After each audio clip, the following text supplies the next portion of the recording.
السلام علیکم ورحمۃ اللہ وبرکاتہ۔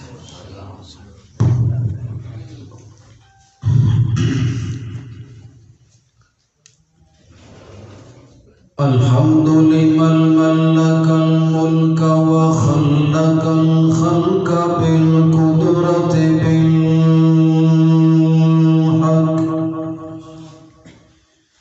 الذي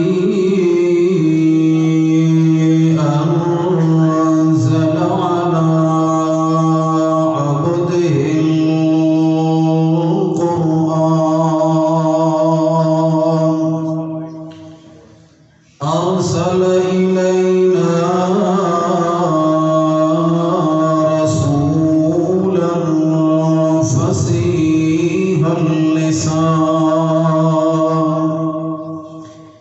شهادة أن لا إله إلا الله وحده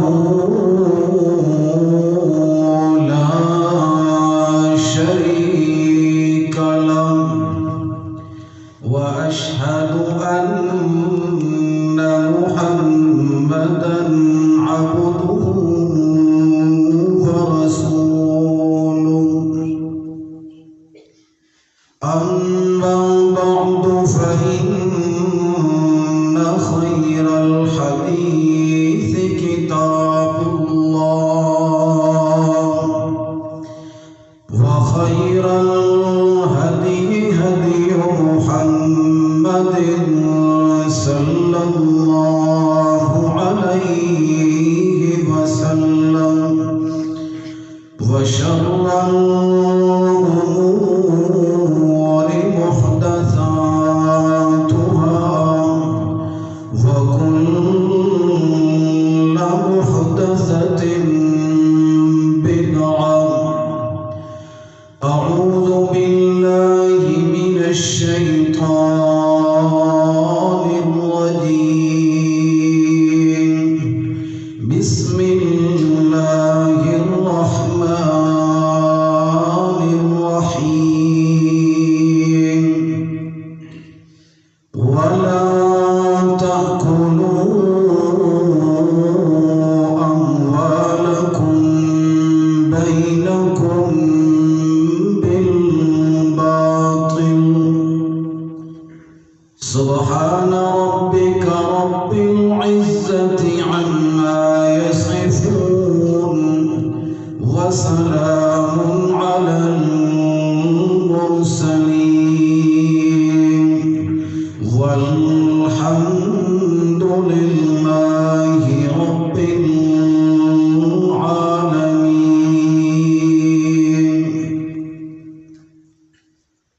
العالمين۔ قابل عزت و احترام علماء کرام اور معزز سامعین، آج کے اس پرفتن دور میں حقوق کی جنگ جاری ہے۔ ہر ایک اپنے حق کا مطالبہ کر رہا ہے۔ حقوق جو ہے وہ دو قسم کے ہیں۔ پہلی قسم حقوق کی وہ ہے جس کا تعلق اللہ کی ذات کے ساتھ ہے کہ انسان دنیا میں اللہ کی عبادت کرے، اللہ کے ساتھ کسی اور کو شریک نہ ٹھہرائے۔ یہ بندوں پر اللہ کا حق ہے۔ صحیح بخاری کے اندر حدیث ہے، اللہ کے رسول صلی اللہ تعالی علیہ وسلم نے حضرت معاذ رضی اللہ تعالی عنہ سے پوچھا، اے معاذ، آپ جانتے ہو کہ اللہ کا حق بندوں پر اور بندوں کا حق اللہ پر کیا ہے؟ حضرت معاذ رضی اللہ تعالی عنہ فرماتے ہیں اللہ و رسولہ اعلم، اللہ کے رسول صلی اللہ تعالی علیہ وسلم نے فرمایا، اے معاذ، بندوں پر اللہ کا حق یہ ہے کہ اللہ کے بندے اللہ کی عبادت کریں، اس کی عبادت میں کسی اور کو شریک نہ ٹھہرائیں، اور بندوں کا حق اللہ پر یہ ہے جب اللہ کے بندے اللہ کی خالص عبادت کریں، اس کی عبادت میں کسی اور کو شریک نہ ٹھہرائیں، تو اللہ پر یہ لازم ہے کہ اللہ اپنے بندوں کو عذاب کے اندر مبتلا نہ کرے۔ یہ ہر انسان کے اوپر لازم ہے کہ وہ کائنات کے اندر خالص اللہ کی عبادت کرے، اللہ کی عبادت میں کسی اور کو شریک نہ ٹھہرائے۔ اور دوسری قسم ان حقوق کی ہے جن کا تعلق اللہ کی مخلوق کے ساتھ ہے، اللہ کے بندوں کے ساتھ ہے۔ انسان کی ذمہ جس انسان کا بھی حق ہے وہ اس کا حق ادا کرے، کسی کی حق تلفی نہ کرے۔ اور آج اگر ہم اس پرفتن دور میں اپنے معاشرے کا جائزہ لیں تو ہمیں یہ بات نظر آتی ہے کہ لوگوں کے حقوق پامال ہو رہے ہیں۔ جس کا جو حق بنتا ہے اس کو اس کا حق نہیں مل رہا۔ بیٹیوں کے حقوق غصب کیے جا رہے ہیں، بہنوں کے حق جو ہے ان کے اوپر ڈاکے ڈالے جا رہے ہیں، ہمسایوں کے جو حقوق ہیں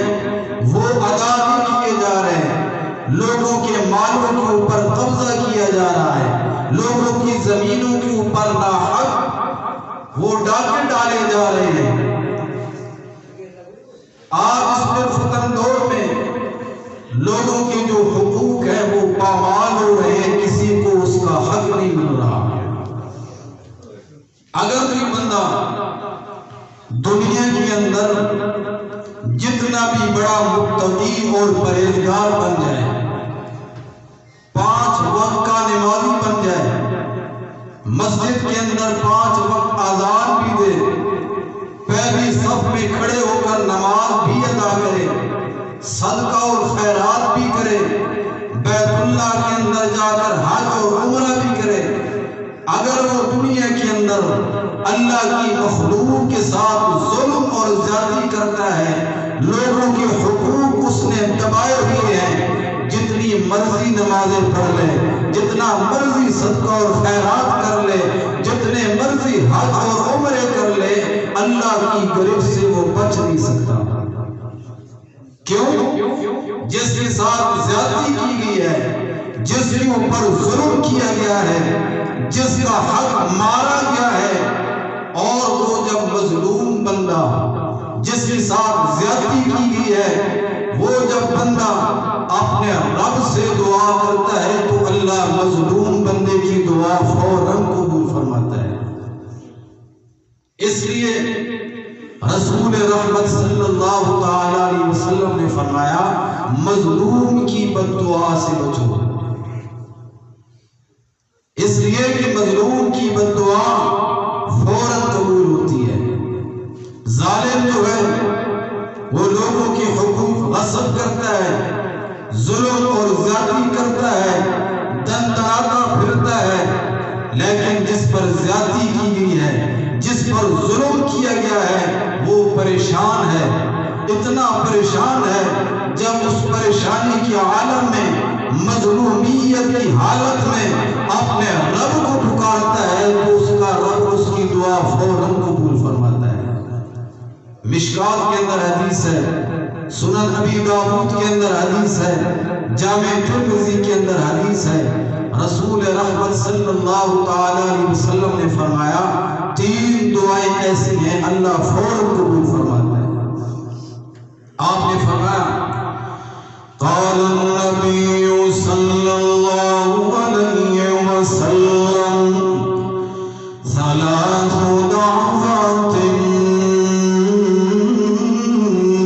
المستجابات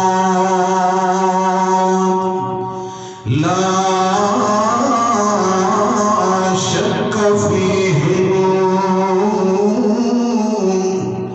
اللہ کے پیغمبر نے فرمایا 3 دعائیں ایسی ہیں اللہ ان کو ضرور قبول کرتا ہے، ان کے قبول ہونے کے اندر کوئی شک بھی نہیں ہے. اللہ کے پیغمبر نے ان 3 دعاؤں میں سے ایک دعا یہ بیان فرمائی، فرمایا دعوت المظلوم.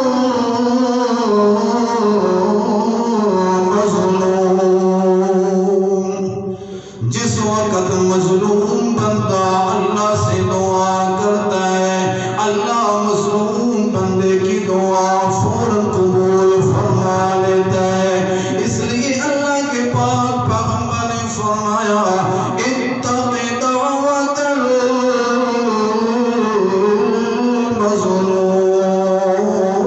المظلوم فإنها ليس بينها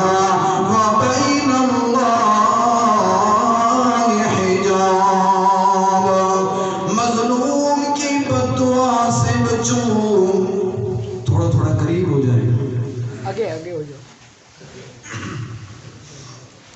اللہ کے پیغمبر نے فرمایا مظلوم کی بد دعا سے بچو، اس لیے اس کے اور اللہ کے درمیان کوئی پردہ نہیں ہے. جس بندے پر زیادتی کی گئی ہے، جس بندے پر ظلم کیا گیا ہے، جس کا حق غصب کیا گیا ہے، جس وقت وہ مظلوم بندہ اپنے رب کو پکارتا ہے، اللہ مظلوم بندے کی دعا فوراً قبول فرما لیتا ہے. مثال سنیے، صحیح مسلم کے اندر حدیث ہے، مشکات کے اندر بھی حدیث موجود ہے. ایک عورت جس کا نام عروہ بنت اویس ہے، اللہ کے پاک پیغمبر صلی اللہ علیہ وسلم کے صحابی سعید بن زید رضی اللہ تعالیٰ عنہ کے خلاف اس نے مروان ابن حکم کی عدالت کے اندر مقدمہ دائر کر دیا. جا کے شکایت کی، یہ مقدمہ دائر کروایا جو صحابی رسول سعید بن زید رضی اللہ تعالیٰ عنہ ہے، انہوں نے میری کچھ زمین پر قبضہ کر لیا ہے. جس وقت یہ مقدمہ دائر کروایا، مروان ابن حکم نے صحابی رسول سعید بن زید رضی اللہ تعالیٰ عنہ کو بلایا. صحابی رسول آ گئے. مروان ابن حکم کہتا ہے اے صحابی رسول سعید بن زید رضی اللہ تعالیٰ عنہ، یہ عورت کہہ رہی ہے کہ آپ نے اس کی کچھ زمین کے اوپر قبضہ کیا ہے. صحابی رسول سعید بن زید رضی اللہ تعالیٰ عنہ فرماتے ہیں میں کیسے اس کی زمین پر قبضہ کر سکتا ہوں؟ میں تو اللہ کے رسول صلی اللہ علیہ وسلم سے حدیث سنی ہے. اللہ کے رسول کی حدیث سننے کے بعد کیا پھر بھی میں اس کی زمین پر قبضہ کر سکتا ہوں؟ مروان بن حکم پوچھتا ہے اے سعید بن زید رضی اللہ تعالیٰ عنہ، آپ نے اللہ کے پیغمبر صلی اللہ علیہ وسلم کی کون سی حدیث سنی ہے؟ سعید بن زید رضی اللہ تعالیٰ عنہ فرماتے ہیں میں نے اللہ کے رسول صلی اللہ علیہ وسلم کو فرماتے ہوئے سنا ہے من اخذ شبرا من الارض ظلما طوقه الى 7 اراضین. جو بندہ کسی کی زمین کے اوپر ایک بالشت بھی قبضہ کرتا ہے، زیادہ نہیں، ایک بالشت قبضہ کر لیتا ہے، اللہ قیامت کے دن ان 7 زمین کو اٹھا کر اس کے گلے کے اندر توپ بنا کر ڈال دے گا. سعید بن زید فرماتے ہیں میں اللہ کے پیغمبر کی یہ حدیث سننے کے بعد کیا پھر بھی میں اس عورت کی زمین پر قبضہ کر سکتا ہوں؟ مروان بن حکم نے جس وقت اللہ کے پیغمبر صلی اللہ تعالیٰ علیہ وسلم کی حدیث سنی کہنے لگا ہے سعید بن زید رضی اللہ تعالیٰ عنہ میں آپ سے کسی قسم کی گواہی نہیں مانگتا، آپ نے اللہ کے رسول صلی اللہ تعالیٰ علیہ وسلم کی حدیث سنانی ہے۔ اس عورت نے الزام لگایا اس صحابی رسول کے اوپر کہ انہوں نے میری زمین پر قبضہ کیا ہے، ان کی ساتھ زیادتی کی گئی ہے،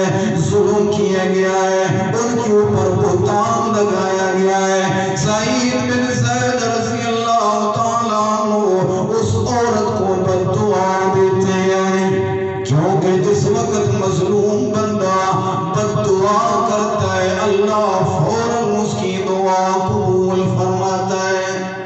سعید بن زید رضی اللہ تعالیٰ عنہ دعا کرتے ہیں اللہم ان کانت کاذبۃ فعم بصرہا وقتلہا فی ارضہا۔ اے اللہ اگر یہ عورت جھوٹی ہے اس کو اندھا کر دے اور اس کی موت اس کی زمین کے اندر واقع ہو۔ سعید بن زید رضی اللہ تعالیٰ عنہ نے بد دعا کی، اللہ نے ان کی دعا قبول فرمائی اور ایسا ہی ہوا۔ اس کے بعد وہ عورت اندھی ہو گئی، اپنی زمین پر چل رہی تھی، ایک گڑھے کے اندر گری، اس کی موت واقع ہو گئی۔ اس لیے اللہ کے پیغمبر نے فرمایا دعوت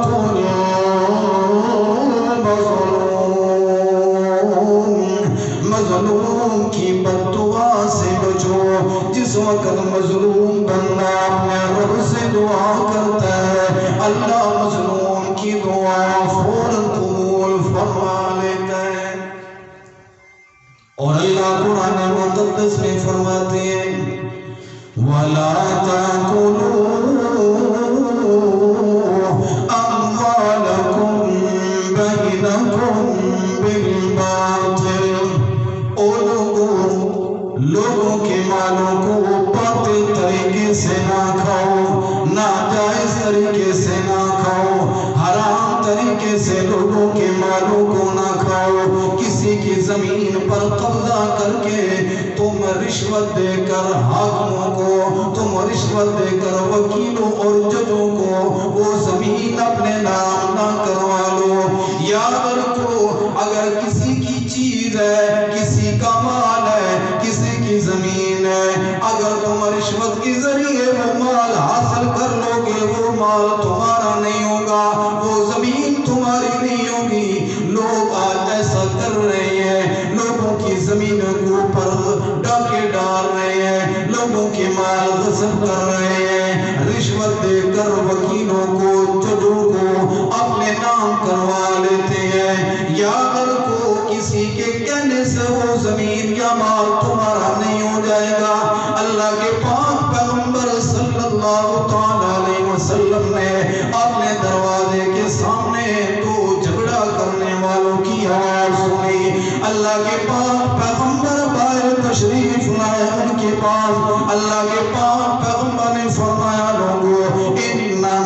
انا بشر مثلکم، میں بھی تمہاری طرح ایک انسان ہوں۔ دو فریق میرے پاس اگر آتے ہیں فیصلے کے لیے، ہو سکتا ہے ان میں سے چرب زبان ہو، زبان کی لحاظ سے بڑا تیز ہو، میں اس کی گفتگو سن کر متاثر ہو جاؤں اور فیصلہ اس کے حق کے اندر کر دوں، حالانکہ وہ چیز اس کی نہیں ہے، وہ مال اس کا نہیں ہے، وہ زمین اس کی نہیں ہے۔ اللہ کے پاک پیغمبر نے فرمایا اگر میں کوئی فیصلہ کر دوں، میں اللہ کا پیغمبر تو ظاہر کے اوپر فیصلہ کرنے والا ہوں۔ اگر کسی کا ظاہری بیان دے کر اس کا بیان سن کر اس کے اوپر بھروسہ کر دیو، فیصلہ اس کے حق کے اندر کر دوں، یاد رکھو میں اس آدمی کو جہنم کا انگارہ دے رہا ہوں، اس کی مرضی ہے چاہے تو اس کو قبول کر لے، اس کی مرضی ہے چاہے تو وہ چھوڑ دے، کسی کے فیصلہ کر دینے سے زمین یا مال اپنا نہیں ہو جاتا۔ یہ دنیا ہے، ختم ہو جائے گی، روز قیامت کا دن بھی آنے والا ہے جب اللہ کے دربار کے اندر انسان پیش ہوگا اور فیصلے وہاں ہوں گے۔ اللہ کے رسول صلی اللہ تعالی علیہ وسلم نے فرمایا صحابہ کرام سے اتدرون ما المفلس، تم جانتے ہو مفلس کون ہوتا ہے؟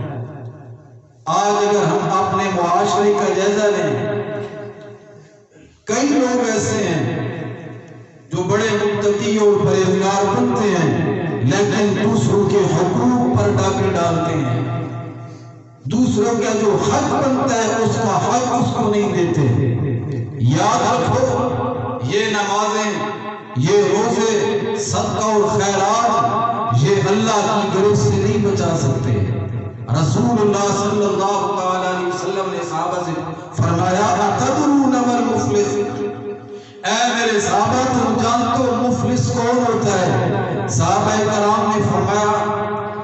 اے اللہ کے رسول مفلس وہ ہوتا ہے من لا درہم لہ ولا متاع، جس کے پاس درہم و دینار نہ ہو، جس کے پاس روپے اور پیسہ نہ ہو، وہ مفلس ہوتا ہے۔ رسول اللہ صلی اللہ تعالی علیہ وسلم نے فرمایا میری امت کا مفلس قیامت کے دن وہ ہوگا، اللہ کے دربار کے اندر آئے گا قیامت کے دن، اس نے بڑی بڑی نمازیں پڑھی ہوں گی دنیا کے اندر اور نمازوں کے ڈھیر لگے ہوں گے، اس نے دنیا کے اندر روزے رکھے ہوں گے، روزے کے انبار لگے ہوں گے، دنیا کے اندر اس نے زکاتیں دی ہوں گی، صدقہ خیرات کیا ہوگا، نیکیوں کے بڑے بڑے پہاڑ لے کر آئے گا اور بڑا خوش ہوگا کہ آج میری نجات ممکن ہے۔ اللہ کے رسول صلی اللہ تعالی علیہ وسلم نے فرمایا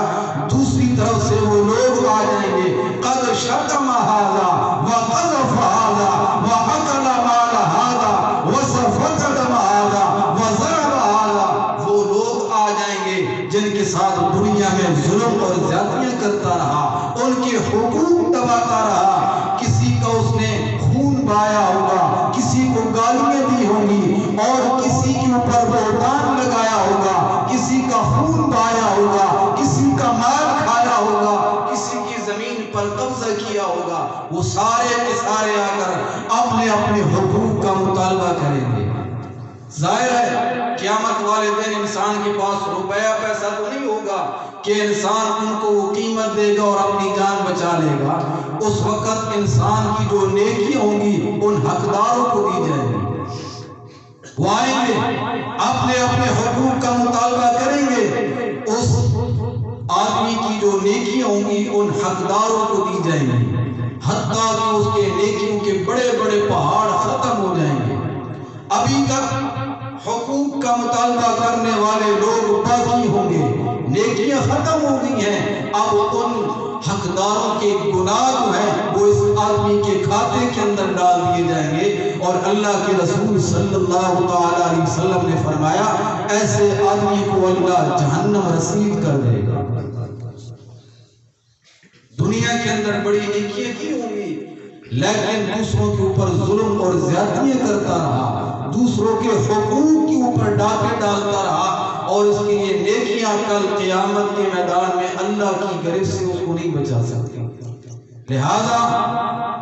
آج اللہ نے مہلت دی ہے، اگر کسی کے ساتھ زیادتی کی ہے، کسی کا حق دبایا ہے، اپنی بیٹیوں کا حق دبایا ہے، بہنوں کا حق دبایا ہے، پڑوسیوں کا حق دبایا ہے، یتیموں کا حق مارا ہے، آج خدا اللہ کا ڈر اپنے دل کے اندر پیدا کرتی ہو، ان کا جو حق بنتے اس کو ادا کیا۔ جب تک بندہ بندوں کے حقوق ادا نہیں کرے گا یا جو ان کے ساتھ زیادتی کی ہے، ظلم کیا ہے، جب تک ان سے معافی نہیں مانگے گا اس وقت تک انسان کی بخشش ممکن نہیں ہے، انسان کی نجات ممکن نہیں ہے۔ اس لیے اگر دنیا کے اندر جن کے ساتھ زیادتی کی ہے ان کا حق ادا نہ کیا، ان سے معافی نہ مانگی، تو یہ مظلوم لوگ جب اللہ کو پکارتے ہیں، اللہ سے دعا کرتے ہیں، اللہ فوراً دعا قبول کرتا ہے۔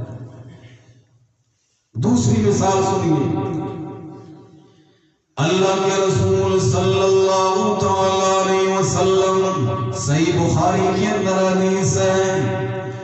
بیت اللہ شریف کے اندر نماز پڑھ رہے ہیں، ابو جہل جو ہے اپنے رفقا سمیت بیت اللہ کے اندر بیٹھا ہوا ہے، وہ دیکھ رہے ہیں کہ اللہ کے پاک پیغمبر صلی اللہ تعالی علیہ وسلم نماز پڑھ رہے ہیں، اور ایک بدبخت عقبہ بن نبی معیط جو ہے وہ اونٹ کی اوجڑی لے کر آیا کہ جب اللہ کے پیغمبر سجدے کے اندر جائیں، اللہ کے پاک پیغمبر کے سر کے اوپر آپ کی پیٹھ کے اوپر رکھ دیا جائے تاکہ اللہ کے پاک پیغمبر سر نہ اٹھا سکے۔ اونٹ کی اوجڑی لائی گئی، انتظار کے اندر کھڑے ہو گئے کہ جو ہی اللہ کے پاک پیغمبر سجدے کی حالت میں جائے ہم اپنی حرکت کریں۔ جو ہی اللہ کے پاک پیغمبر صلی اللہ علیہ وسلم سجدے کے اندر گئے، انہوں نے اونٹ کی اوجڑی اللہ کے پاک پیغمبر کے اوپر رکھ دی، اللہ کے پاک پیغمبر سر نہیں اٹھا سکے۔ حضرت عبداللہ بن مسعود رضی اللہ تعالیٰ عنہ فرماتے ہیں، کاش میرے اندر اتنی طاقت ہوتی میں اللہ کے پاک پیغمبر صلی اللہ تعالیٰ علیہ وسلم کی حفاظت کرتا۔ حتیٰ کہ حضرت فاطمہ رضی اللہ تعالیٰ عنہ آ گئی، انہوں نے دیکھا کہ میرے باپ محمد رسول اللہ صلی اللہ تعالیٰ علیہ وسلم کی پیٹھ کے اوپر اوجڑی پڑی ہوئی ہے اور وہ بدبخت ہنس رہے ہیں، ہنس کر ایک دوسرے کے اوپر گر رہے ہیں۔ ہم نے حضرت فاطمہ رضی اللہ تعالیٰ عنہ نے وہ اوجڑی ہٹائی ہے، اللہ کے پاک پیغمبر نے سجدے سے سر اٹھایا ہے، اللہ کے پاک پیغمبر کے ساتھ زیادتی ہوئی ہے، اللہ کے پاک پیغمبر کے ساتھ ظلم ہوا ہے، اللہ کے پاک پیغمبر کا دل بڑا پریشان ہوا ہے، میں یہ اللہ کی عبادت کر رہا تھا، انہوں نے میرے ساتھ کیا حرکت کی ہے۔ اللہ کے پاک پیغمبر نے ان بدبختوں کے لیے بددعا فرمائی،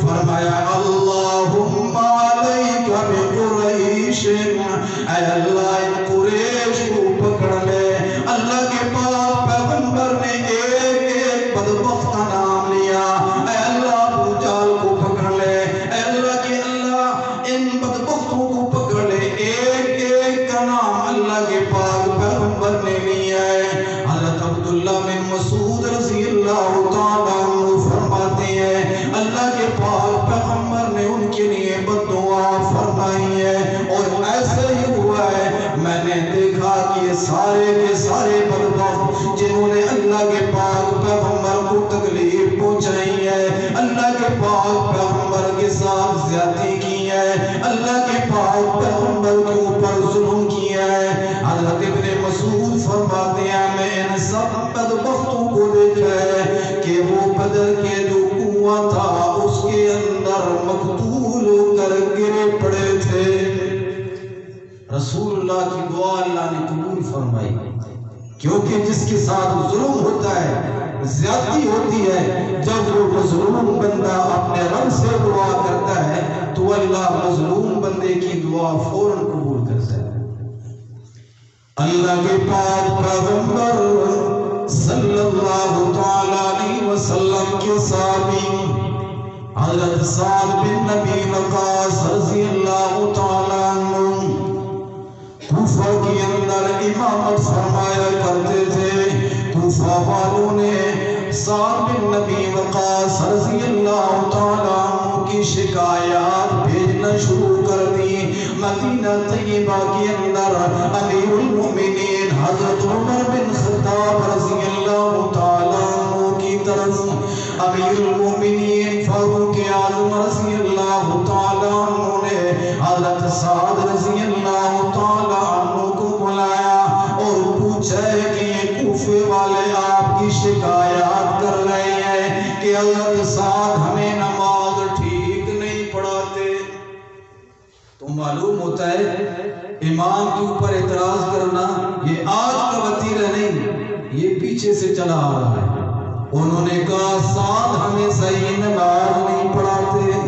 فاروق اعظم رضی اللہ تعالیٰ عنہ پوچھتے ہیں اے سعد رضی اللہ تعالیٰ عنہ آپ ان کو کیسے نماز پڑھاتے ہو؟ حضرت سعد رضی اللہ تعالیٰ عنہ فرماتے ہیں میں تو ان کو اسی طرح نماز پڑھاتا ہوں جس طرح اللہ کے رسول صلی اللہ تعالیٰ علیہ وسلم نے سکھائی ہے، جس طرح اللہ کے پاک پیغمبر نماز پڑھاتے تھے میں بھی ان کو اسی طرح نماز پڑھاتا ہوں۔ امیر المومنین نے کہا اے سعد مجھے آپ سے یہی امید اور توقع ہے۔ پھر امیر المومنین نے کچھ لوگ بھیجے کہ جائیں تحقیق کر کے آئیں کوفہ کے اندر جو وہ شکایات کر رہے ہیں آیا ان کے اندر حقانیت بھی ہے یا کوئی نہیں ہے۔ جس وقت قاصد آتا ہے امیر المومنین کا ہر مسجد کے اندر جاتا ہے پوچھتا ہے، ہر بندہ حضرت سعد بن نبی وقاص رضی اللہ تعالیٰ عنہ کی تعریف کرتا ہے کہ حضرت سعد بڑا ہی اچھا انسان ہے، حتیٰ کہ بنی عبس کی مسجد کے اندر پہنچتا ہے ایک شخص اسامہ بن قتادہ وہ شکایت کرتا ہے حضرت سعد رضی اللہ تعالیٰ عنہ کی کہ حضرت سعد جو ہے وہ فوج کے ساتھ جا کر جہاد بھی نہیں کرتا، مال غنیمت کی تقسیم بھی ٹھیک نہیں کرتا۔ وہ بڑے پریشان ہوئے۔